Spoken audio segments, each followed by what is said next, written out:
Good morning class. हम लोगों ने इक्विपोटेंशियल सरफेस पढ़ लिया, उसके अलग अलग केसेस को भी समझ लिया, relation between electric field and electric potential भी हम कर चुके हैं।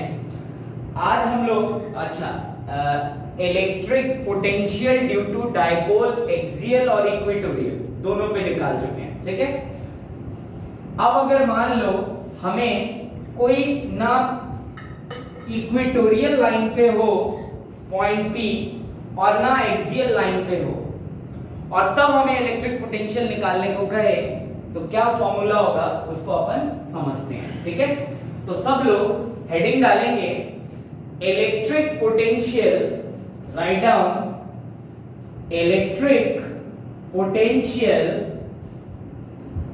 Due to an electric dipole, electric potential due to an electric dipole at any general point, at any general point P, electric potential due to a dipole at any general point P।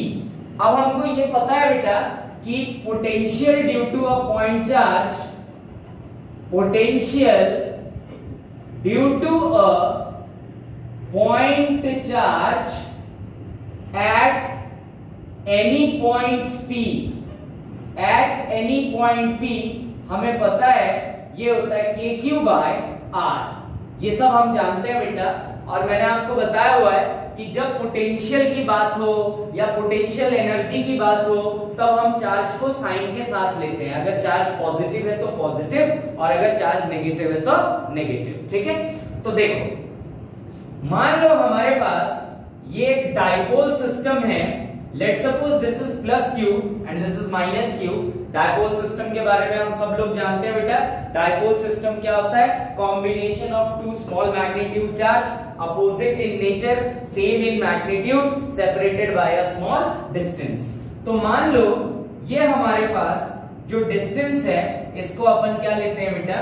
2d। अब हम सबको पता है अगर मैं इस dipole के axis के पैरेलल एक लाइन खींच दूं तो उसको क्या कहते हैं बेटा अपन? Axial line. और परपेंडिकुलर खींच दूं तो वो क्या कहलाता है? Equatorial line. मतलब अगर मान लो ये है हमारे पास एक line which is parallel to the dipole system, तो ये लाइन कौन सा लाइन कहलाता है बेटा? This line is called axial line. और अगर मान लो परपेंडिकुलर खींच दिया जाए इससे तो ये हो गया आपका परपेंडिकुलर। इस परपेंडिकुलर लाइन को क्या बोलते हैं बेटा? Equatorial line.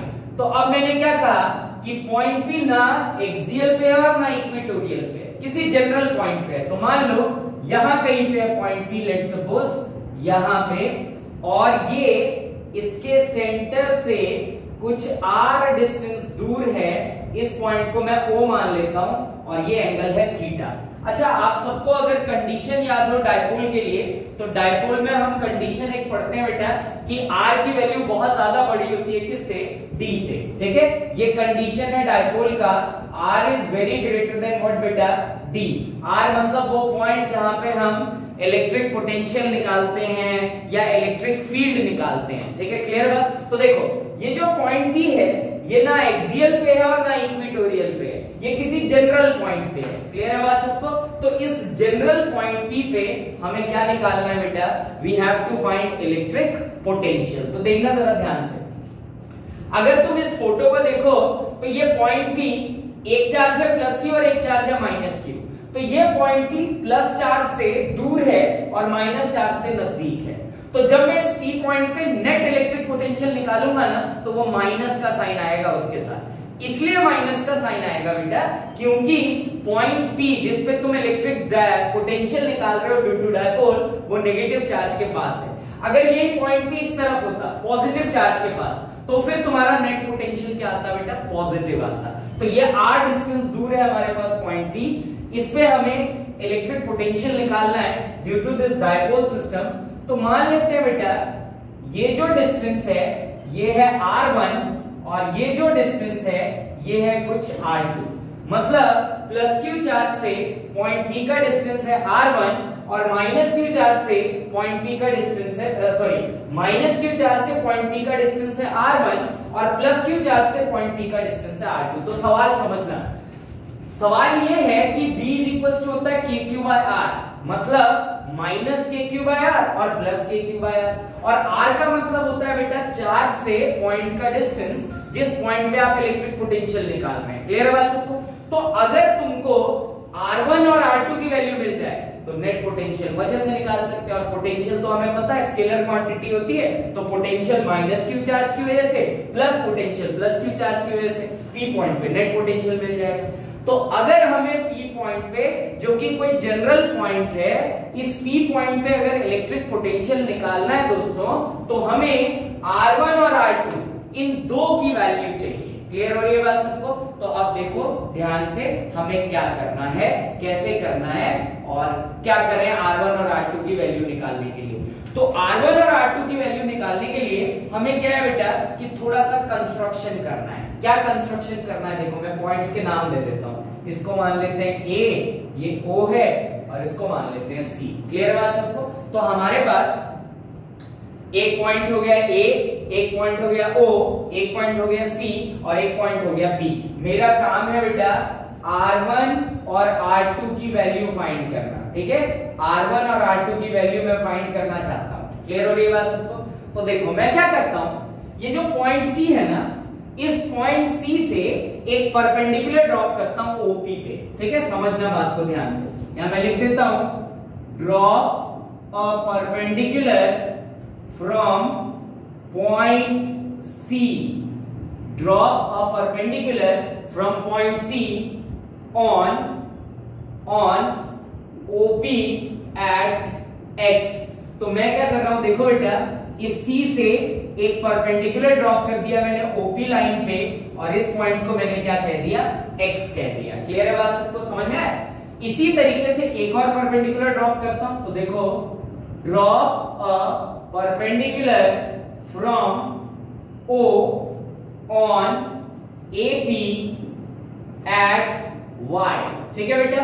तो अब मैं क्या कर रहा हूं, इस पॉइंट A से AP पे एक परपेंडिकुलर ड्रॉप कर रहा हूं इस तरीके से, और इस पॉइंट को मैंने क्या नाम दे दिया बेटा, Y का नाम दे दिया। क्लियर है बात सबको? अच्छा, अगर O बिल्कुल सेंटर पे है तो ये डिस्टेंस D और ये डिस्टेंस भी कितना हो जाएगा, D। इसका मतलब AOD होगा और OC भी क्या हो जाएगा बेटा, D हो जाएगा। क्लियर हो रही है बात सबको?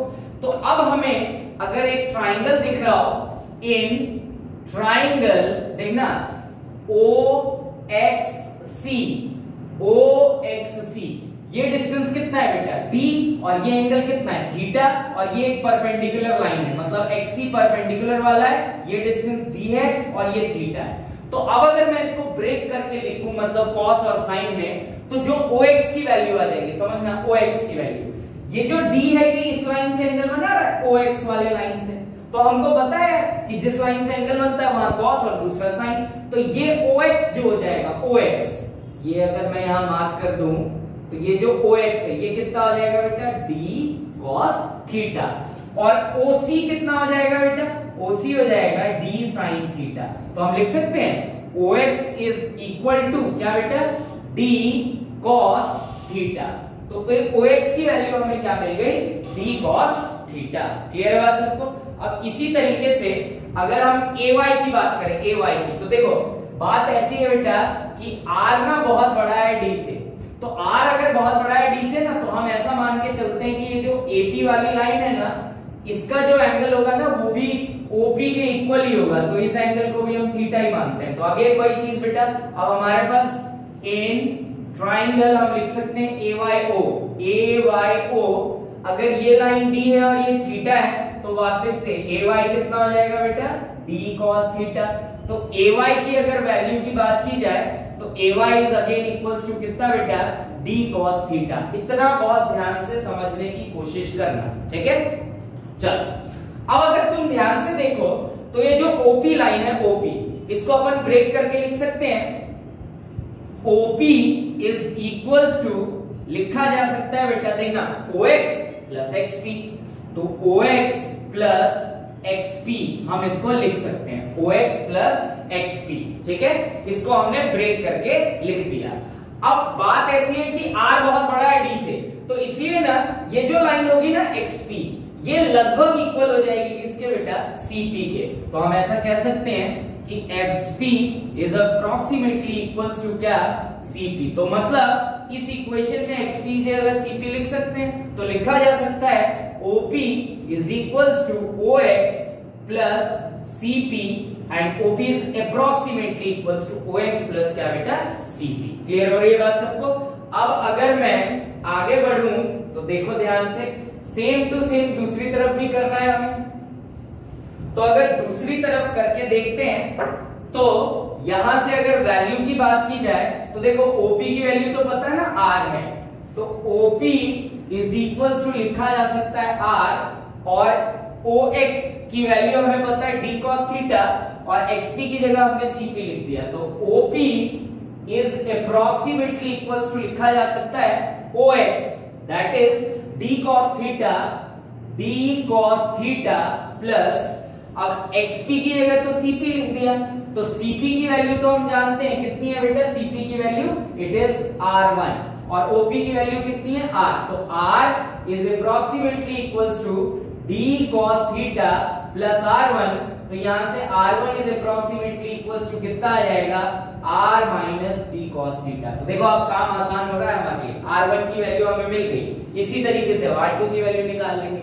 तो r2 की अगर वैल्यू निकालें तो हम लिख सकते हैं, अगर तुमको दिख रहा हो a से लेके p तक, this ap is equals to लिखा जा सकता है ay plus yp, ay plus yp लिख सकते हैं। और हमें एक चीज पता है बेटा कि r बहुत ज्यादा दूर है d से, तो ये जो yp है, yp को हम अप्रोक्सीमेटली इक्वल्स टू किसके लिख सकते हैं बेटा, op के इक्वल लिख सकते हैं। तो yp is approximately equals to yp, तो यहां से ap is approximately equals to ay plus op। अब ay मतलब क्या है बेटा, d cos थीटा, तो ay is d cos theta, और op की वैल्यू हम जानते हैं कितनी है r, और ap को हमने क्या माना है r2। तो यहां से r2 is approximately equals to ay which is d cos theta plus op को हम क्या लिख सकते हैं बेटा, r। क्लियर हो रही बात सबको। तो r2 की वैल्यू आ गई d cos थीटा, और r1 की वैल्यू आ गई r minus d cos theta. मतलब इसको अगर ऐसा लिख दें, r2 is approximately equals to r plus d cos theta. तो ये आ गई तुम्हारे पास एक इक्वेशन फर्स्ट, ये आ गई अब एक इक्वेशन सेकंड। तो अब देखो चार्ट से तुमको पॉइंट का डिस्टेंस मिल गया, मतलब r1 और r2 की वैल्यू मिल गई। अब बस पॉइंट चार्ज ही तो है, तो पॉइंट चार्ज की वजह से इलेक्ट्रिक पोटेंशियल निकाल सकते हैं। तो बारी बारी से निकाल लेते हैं यार, electric potential due to minus Q charge and electric potential due to plus Q charge. तो देखते हैं इसको, ये आ जाएगा हमारे पास electric potential due to electric potential due to minus Q charge. अगर बात की जाए तो v माइनस लिख रहा हूं इसको, यह आएगा k q बाय r, मतलब k minus q by r, मतलब कितना बेटा r1। तो v negative is equals to minus k q by r1 की वैल्यू है r minus d cos theta. तो यह आ गया electric potential due to this minus Q charge. अब electric potential due to plus Q charge की बात कर लेते हैं। तो electric potential due to plus Q charge की अगर बात की जाए तो प्लस क्यू चार्ज के लिए V plus is equals to K Q by R which will be equals to K Q by, ये डिस्टेंस है R2 बेटा, तो V plus is equals to लिख सकते हो आप के क्यू बाय R2 की वैल्यू कितनी निकाली है हमने, R plus D cos theta, मतलब R plus D cos theta. ये आ गई आपकी V पॉजिटिव और ये आ गई आपकी V नेगेटिव। तो पॉजिटिव चार्ज की वजह से भी पोटेंशियल निकाल लिया और नेगेटिव चार्ज की वजह से भी पोटेंशियल निकाल लिया, तो अब हम नेट पोटेंशियल निकाल सकते हैं एट पॉइंट P। चूंकि स्केलर क्वांटिटी है बेटा, तो दोनों को हम क्या कर देंगे, ऐड कर देंगे। तो for net electric potential, for net electric potential at P, ठीक है, V net is equals to क्या आना चाहिए, पॉजिटिव की वजह से प्लस नेगेटिव की वजह से।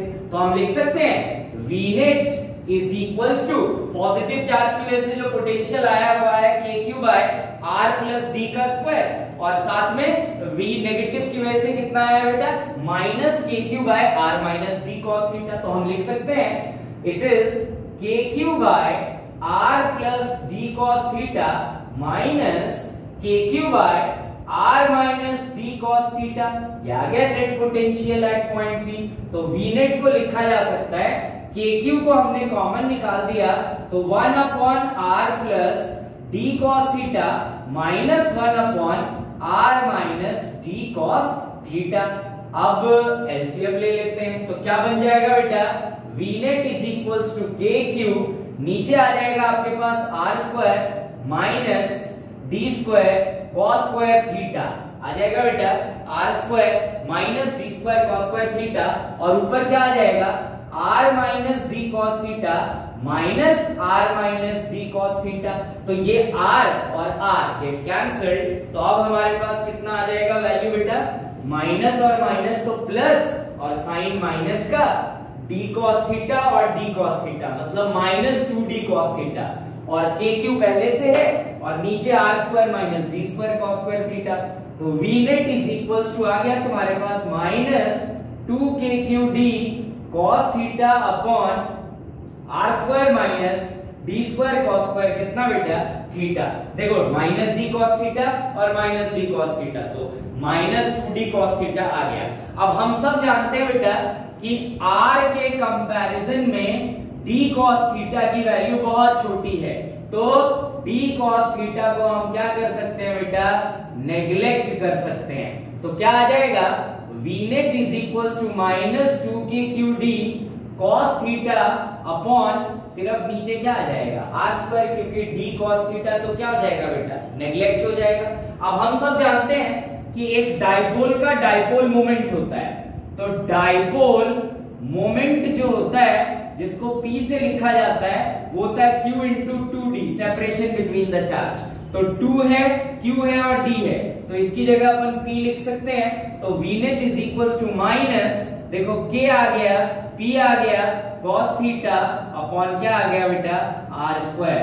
This is the value of net electric potential at any general point P due to this dipole system, ठीक है। तो write down V net is equals to minus KP cos theta by R square। और मैंने कहा था कि negative sign indicates that point P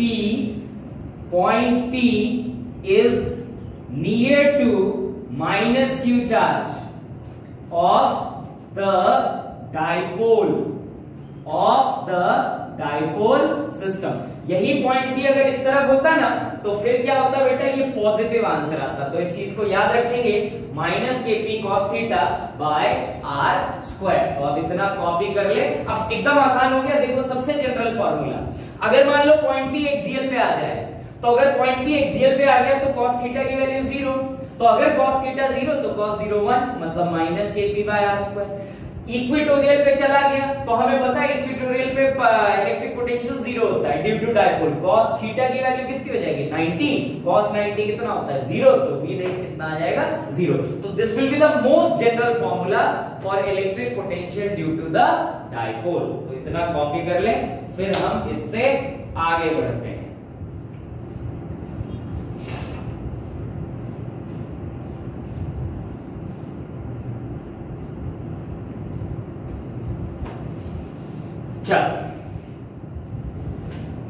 तो अब इसी को फाइंड करने का मैं एक और तरीका बताता हूं आपको, ठीक है। तो लिखो मेथड 2, लेकिन तुमको बोर्ड एग्जाम में यही करना है, पर समझने के लिए हम एक और मेथड समझते हैं, ठीक है। चलो, तो write down method second for finding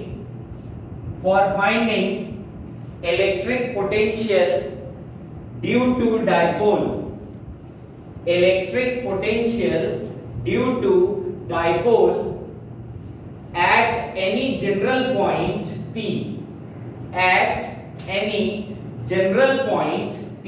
देखो, मान लो हमारे पास ये एक डाइपोल सिस्टम है प्लस क्यू, और ये हो गया आपका माइनस क्यू। और फॉर्मूला याद रखना, माइनस फॉर्मूला होता है minus K P cos theta by R square किसी जनरल पॉइंट पे, यही होता है V net is equals to minus K P cos theta by R square. ये होता है net potential due to dipole.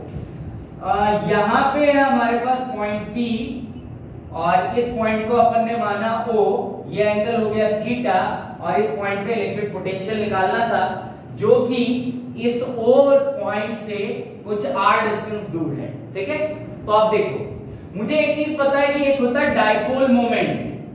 अगर डाइपोल मोमेंट की बात की जाए तो डाइपोल मोमेंट को P से लिखा जाता है, और ये वेक्टर क्वांटिटी होती है, और इसका डायरेक्शन जो होता है वो हमेशा माइनस क्यू चार्ज से प्लस क्यू चार्ज की तरफ होता है। तो देखो ध्यान से, यहां अगर मैं डाइपोल मोमेंट बनाऊं तो माइनस क्यू से प्लस क्यू की तरफ आएगा, मतलब इस डायरेक्शन में आएगा डाइपोल मोमेंट। ठीक है, अब अगर तुम देखो तो ये है आपका लाइन, ठीक है, जिस लाइन पे हमें इलेक्ट्रिक पोटेंशियल निकालना है ड्यू टू डाइपोल सिस्टम। ठीक है जी, तो अब अगर तुम ध्यान से देखोगे तो ये जो लाइन है, इस लाइन के अलोंग है डाइपोल मोमेंट का डायरेक्शन, और डाइपोल मोमेंट वेक्टर क्वांटिटी होती है मेकिंग एंगल थीटा। तो हम सबको पता है भाई, कोई वेक्टर क्वांटिटी अगर एंगल बनाती है तो हमें उसके कंपोनेंट ब्रेक करने होते हैं। तो दो कंपोनेंट होने चाहिए, एक होना चाहिए और दोनों एक दूसरे के परपेंडिकुलर होने चाहिए। और जिस लाइन से एंगल बनता है वो लाइन पे क्या होना चाहिए बेटा, कॉस थीटा, और दूसरा वाला क्या होना चाहिए, साइन थीटा। तो देखो, एक जो कंपोनेंट इस लाइन से एंगल बन रहा है तो इस डायरेक्शन में कॉस होना चाहिए, और दूसरा उसके परपेंडिकुलर इस तरीके से। देखो, ये वाला तो कॉस हो जाएगा कॉस, और दूसरा उसके परपेंडिकुलर, मतलब कि इस तरफ आएगा क्या, P sin theta, P sin theta, और इस लाइन पे एंगल बन रहा है इस लाइन से, तो इधर आना चाहिए कॉस। तो इसका मतलब इस तरफ क्या आ जाएगा बेटा, P cos थीटा। और देखो, एक दूसरे के परपेंडिकुलर है, कंपोनेंट तो एक दूसरे के क्या होने चाहिए, परपेंडिकुलर ही होने चाहिए। तो अब समझो बात को ध्यान से। अब ना तुम डाइपोल मोमेंट का ये लाइन भूल जाओ, एक लाइन आ गया तुम्हारे पास P cos थीटा, और एक लाइन आ गया P sin थीटा।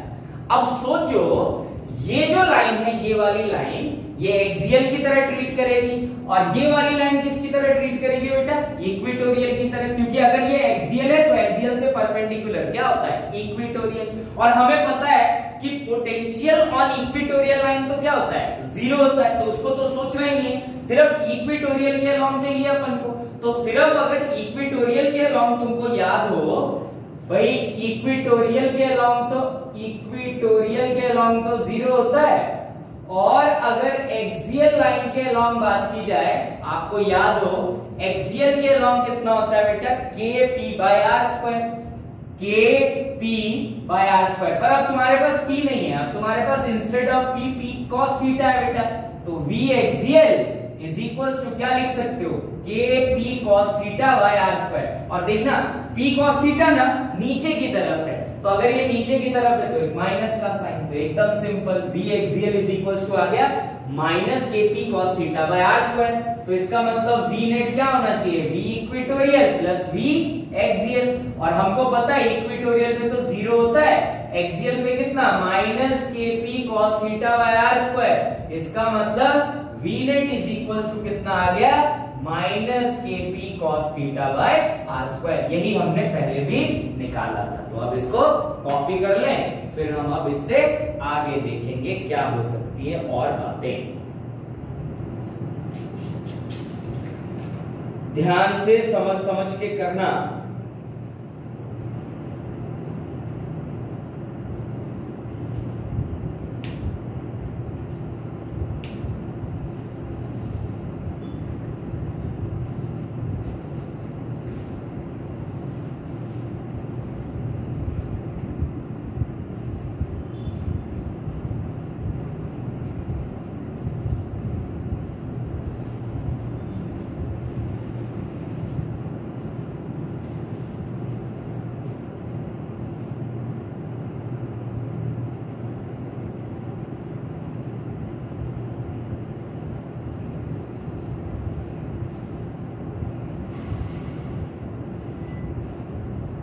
चलो तो अब हम नेक्स्ट टॉपिक लिखेंगे इलेक्ट्रिक, बहुत इंपॉर्टेंट टॉपिक है, electric potential energy.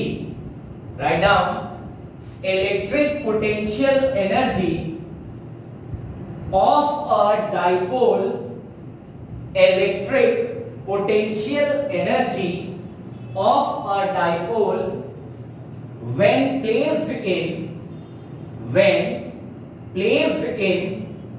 uniform electric field, when placed in uniform electric field, potential energy of a dipole when placed in uniform electric field, potential energy of a dipole when placed in uniform electric field। तो मान लो हमारे पास एक uniform electric field है और उस uniform electric field में एक डाइपोल सिस्टम प्लेस्ड है। तो let suppose uniform electric field का मतलब इलेक्ट्रिक फील्ड लाइंस की डायरेक्शन सेम और गैप्स भी सेम होने चाहिए लाइंस के बीच में, ठीक है। तो लगभग मैंने यूनिफॉर्म इलेक्ट्रिक फील्ड जैसा ड्रॉ कर दिया।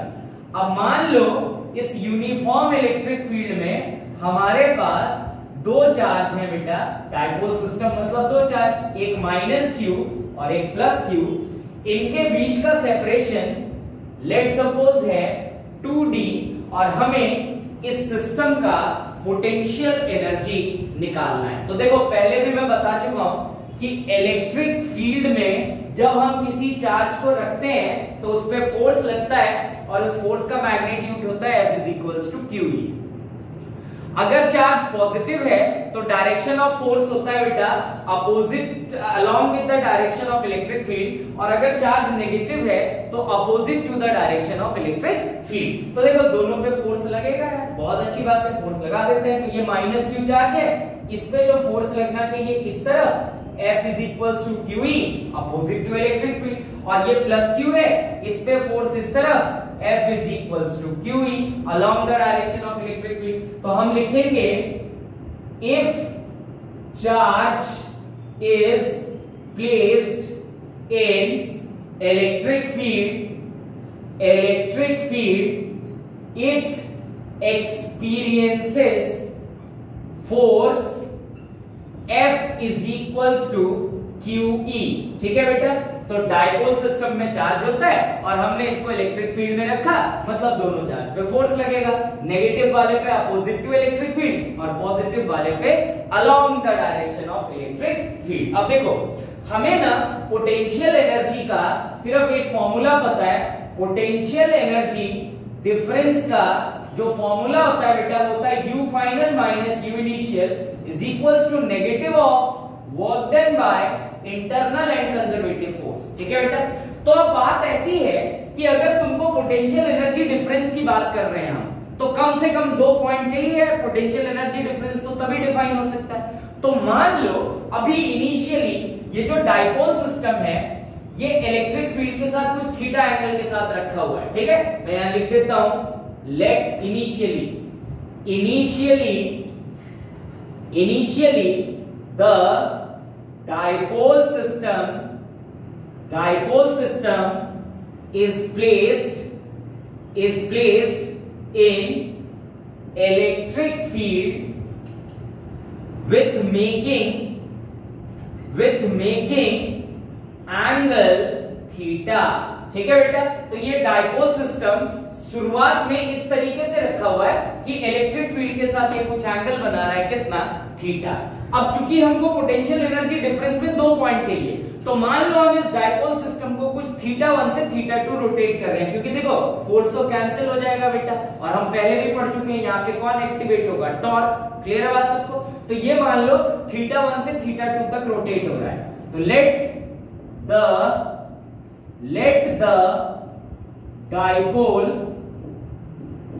let the dipole system is rotated from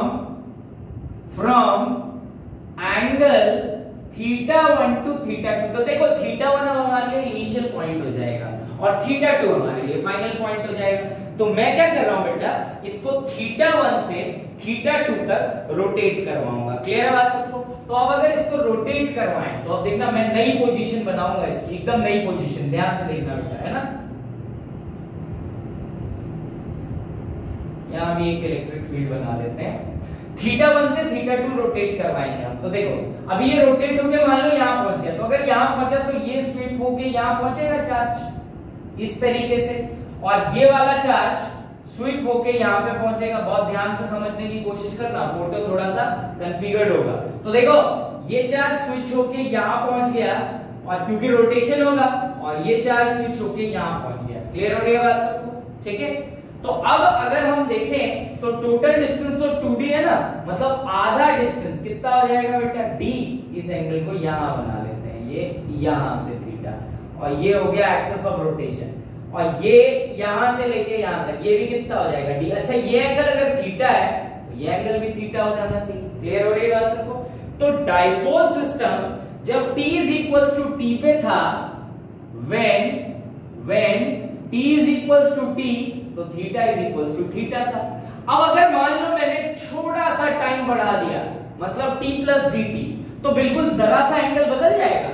मतलब अब theta is equals to theta plus D theta होना चाहिए। मतलब जब ये यहां पे था तब time t is equals to t था, और उस केस में जो एंगल बन रहा था बेटा डाइपोल के साथ, डाइपोल का इलेक्ट्रिक फील्ड के साथ, वो थीटा था। अब मैंने टाइम को चेंज कर दिया, मतलब t प्लस dt कर दिया, तो जरा सा एंगल स्विप हो गया। तो मान लो ये वाला जो एंगल है ये हो गया आपका क्या बेटा, d थीटा। ठीक है, समझ पा रहे हो बात को? तो d थीटा। अब समझना आगे बेटा, यहां ना हमें फोर्स का कंपोनेंट बनाना पड़ेगा। तो अब अगर तुम ध्यान से देखो तो ये एंगल कितना है, थीटा, और फोर्स तो क्या होता है बेटा, ये इस तरीके से लग रहा है, इस तरीके से। तो अगर तुम देखो तो ये जो डाइपोल सिस्टम जब स्वीप हो रहा है तो ये टुवर्ड्स टेंजेंट हो रहा है, टेंजेंट। मैं यहां उसको भी लिख देता हूं, dipole system is Swift towards tangent. ठीक है, टुवर्ड्स टेंजेंट। तो अब बात ऐसी है कि अगर टेंजेंट डायरेक्शन में डाइपोल सिस्टम स्वीप हो रहा है बेटा, तो इसके कंपोनेंट ब्रेक करने पड़ेंगे। तो अब देखना जरा ध्यान से, मैं इसके कंपोनेंट बनाऊंगा।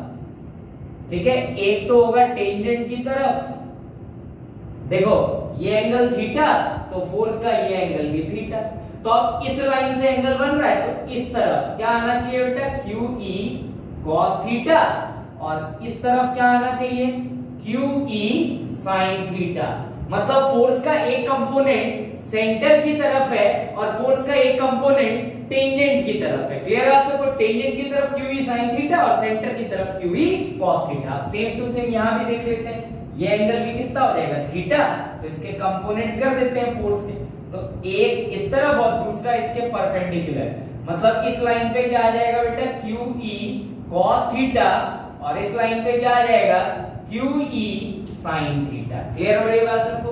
तो QE cos थीटा और QE sin थीटा। ठीक है, अब समझो, अगर देखा जाए तो QE cos थीटा सेंटर की तरफ है, और जो डिस्प्लेसमेंट हो रहा है वो तो टेंजेंट की तरफ हो रहा है, क्योंकि स्वीप हो रहा है ना बेटा। यहां मैंने लिखा कि displacement is towards tangent. Clear हो रही बात सबको? तो फोर्स के दो कंपोनेंट आ रहे हैं, तो दोनों की वजह से हम वर्क निकाल सकते हैं। बिल्कुल जरा सा एंगल डिस्प्लेस हो रहा है बेटा, समझ रहे हो बात को?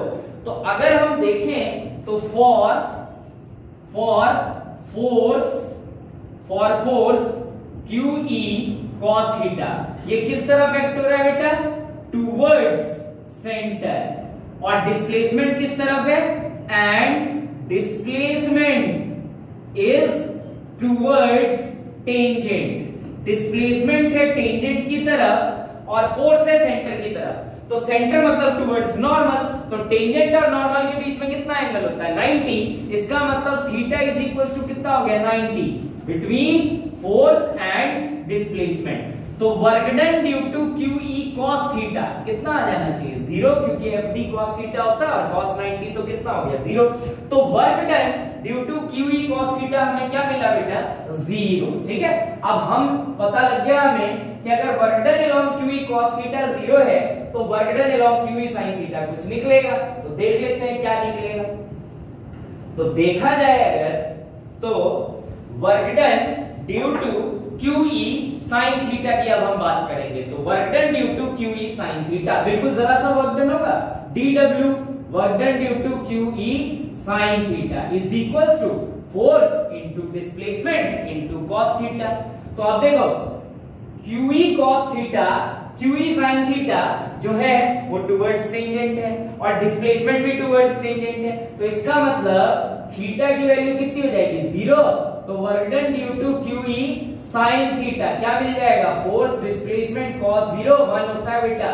तो dw work done due to Q E sine theta क्या मिलेगा f into dr और force due to sine theta मतलब क्यू ई साइन थीटा। तो dw work done due to Q E sine theta is equals to force तो Q E sine theta है और displacement की बात करें तो वो मान लेते हैं अपन कितना dr। तो अब निकाल सकते हैं बेटा क्योंकि ये तो r के जैसा है, डिस्प्लेसमेंट इज बेसिकली r। तो अगर बात करें हम फॉर्मूले की तो एंगल इज इक्वल्स टू क्या होता है आर्क बाय रेडियस।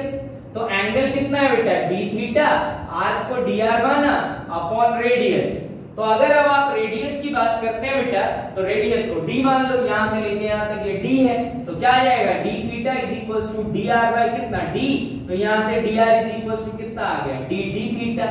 तो अगर हम इसमें लिखे वैल्यू को तो ये आ जाएगा आपका work done due to Q E sine theta. अच्छा आप देखो बेटा यहाँ पे ना दोनों तरफ है तो ऊपर वाले के लिए वर्क डन dw1 मान लेता हूं और नीचे वाले के लिए वर्क डन dw2 मान लेता हूं और नेट वर्क डन दोनों को ऐड करके निकल जाएगा। समझ रहे हो बात को।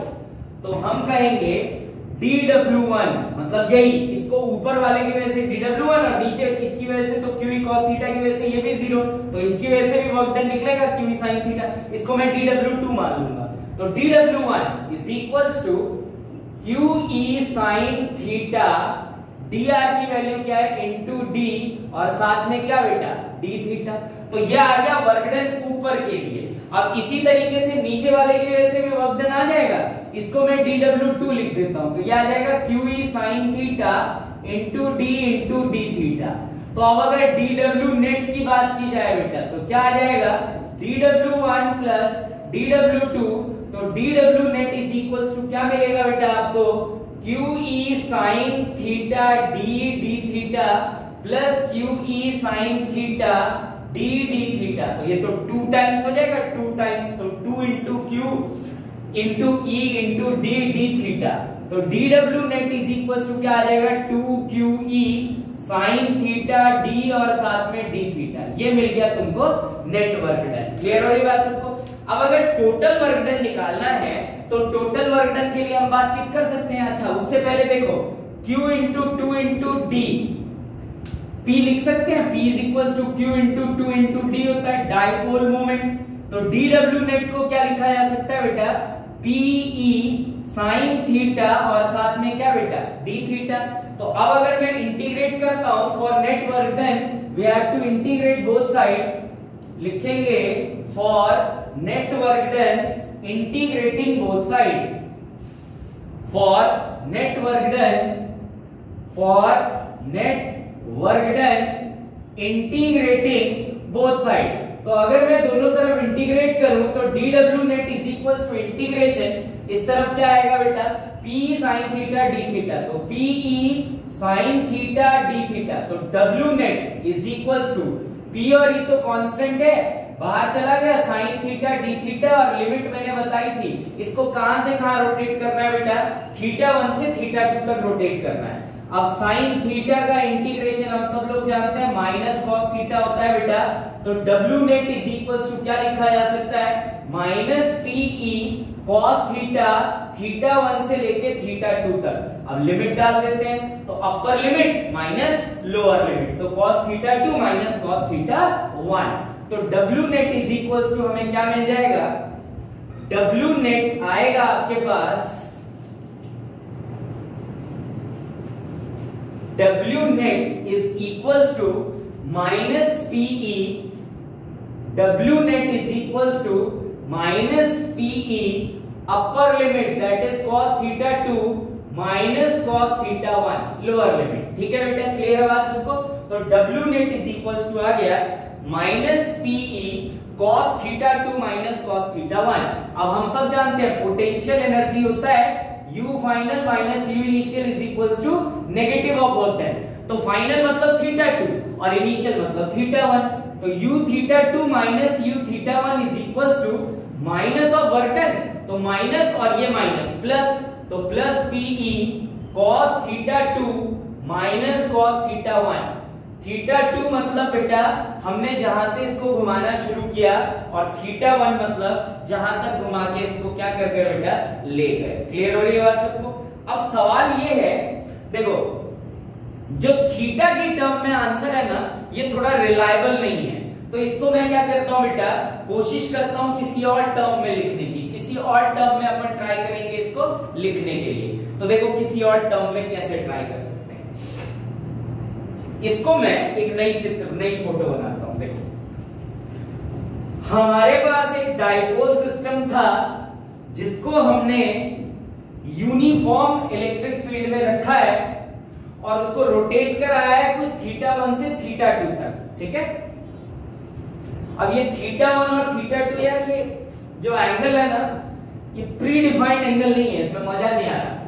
मैं बेसिकली एंगल ना डाइपोल मोमेंट और इलेक्ट्रिक फील्ड के बीच में निकालना चाहता हूं ताकि वो फॉर्मूला थोड़ा रिलायबल बने। ये एंगल कोई अननोन एंगल जैसा है इसलिए मैं इसको चेंज करने की कोशिश करूंगा। तो ये था तुम्हारे पास माइनस क्यू, ये है तुम्हारे पास माइनस क्यू और ये है प्लस क्यू, और ये जो डिस्टेंस था वो 2D था और यहां पे मैं एक और इलेक्ट्रिक फील्ड बना लेता हूं। ठीक है, क्लियर है बात सबको? मैं जो थीटा 1 है और जो थीटा 2 है बेटा इसमें से मैं बेसिकली रिलायबल एंगल ढूंढने की कोशिश कर रहा हूं, रिलायबल एंगल। ठीक है, तो देखो इसको मान लो तुम थीटा 1 मतलब जब ये यहां पे था तो थीटा 1 और इसको तुम रोटेट करा के कहां तक ले जा रहे हो थीटा 2 तक, मतलब ये हो गया तुम्हारा थीटा 2। ठीक है, थीटा 1 से थीटा 2 तक रोटेट कर रहे हो, मतलब ये यहां से रोटेट होके यहां पहुंच गया और ये बीच में जब है तो कोई एंगल है थीटा। ठीक है, जनरल एंगल है थीटा। क्लियर है बात सबको? तो अब मान लो बेटा कि ये जो एंगल है ये वाला एंगल इसको अपन मान लेते हैं अल्फा।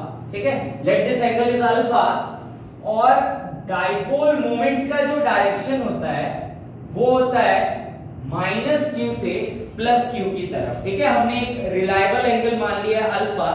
अब अगर तुम देखो ध्यान से तो यहाँ अल्फा और थीटा का रिलेशन आ सकता है। देखो ये यहां से लेके यहां तक ये एंगल अपन ने अल्फा माना है और ये बीच में मिडवे जब कोई एंगल है वो थीटा है। तो अगर टोटल एंगल की बात की जाए तो वो 180 हो जाएगा। 180 यहां से लेके ये पूरा घुमा दे, अगर ये वाला यहां से लेके यहां तक, ये यहां तक, ये 180 होना चाहिए। अब उसमें आधा अल्फा कर दिया और थोड़ा सा पार्ट जो है वो किसका है बेटा थीटा का है। तो अल्फा और बीटा का मैं रिलेशन ढूंढना चाह रहा हूं। तो अल्फा और थीटा का रिलेशन अगर ढूंढा जाए तो हम ऐसा लिख सकते हैं कि alpha is equals to 180 plus 180 minus theta, लिख सकते हैं ऐसा।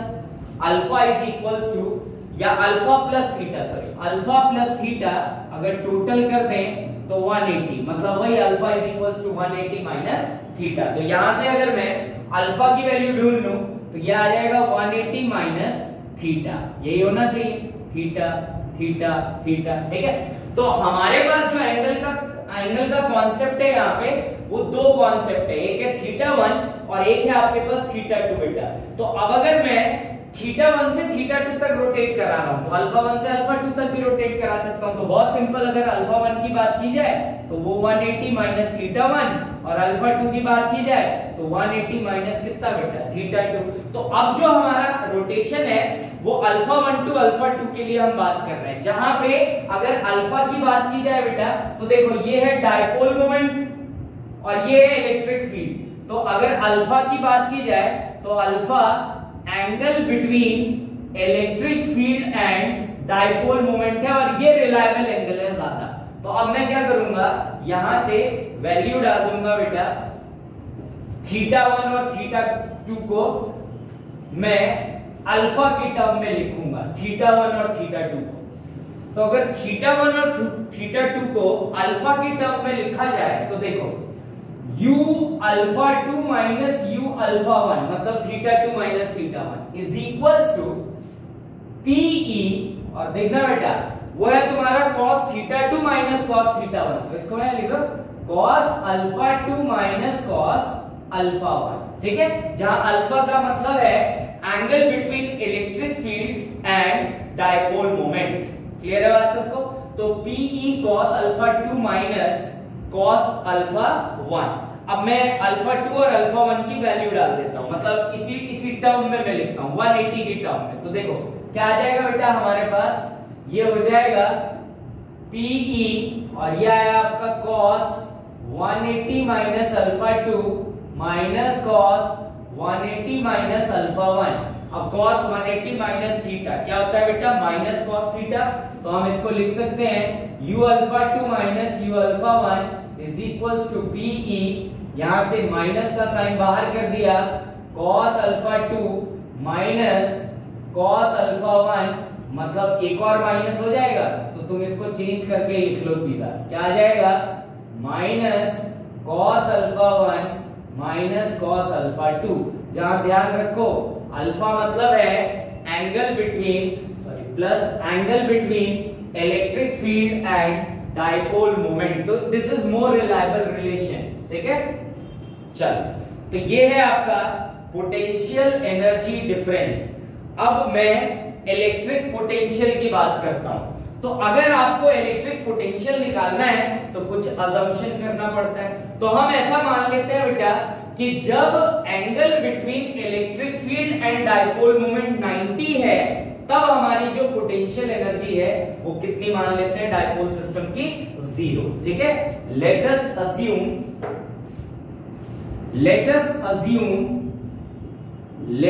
assume when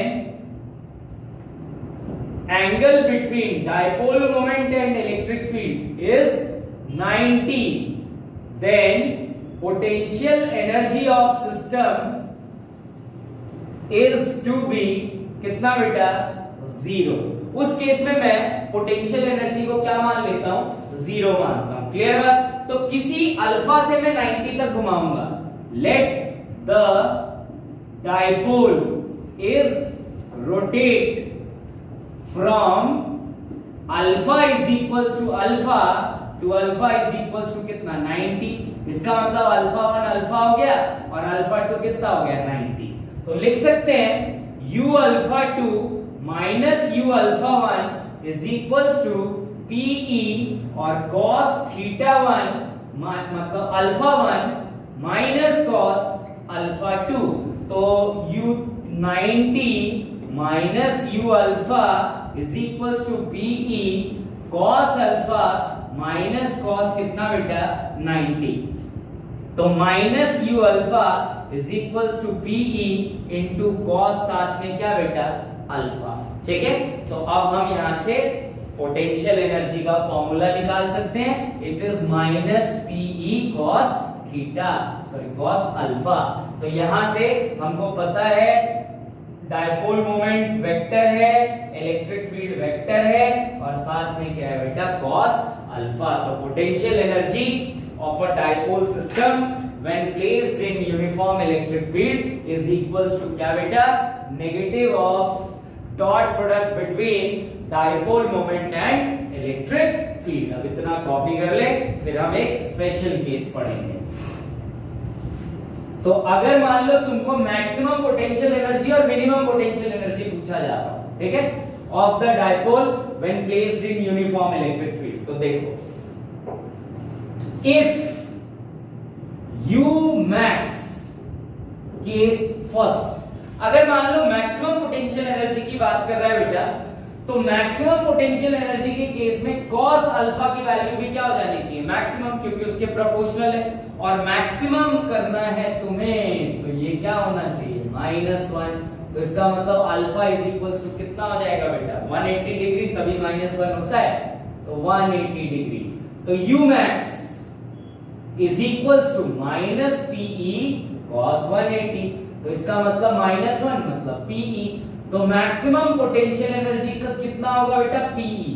और कब होगा, जब ये है इलेक्ट्रिक